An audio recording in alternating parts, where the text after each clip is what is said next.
रास्ता आ पहुँचा, अम्रुल्लाहि अल्लाह ताला का हुक्म, फला पस ना तस्ताजिलूहु तुम जल्दी मांगो उसे,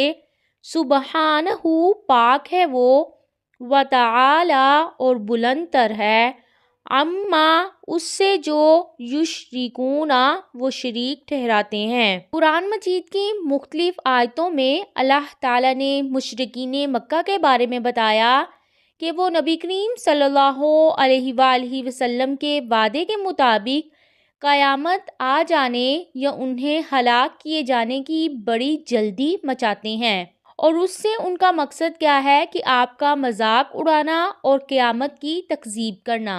इस आयत में ऐसे काफिरों से कहा गया है कि तुमसे जिस क़यामत का वादा किया गया है उसका वकूअ पज़ीर होना ऐसा अमर यकीनी है, वो आ चुकी है।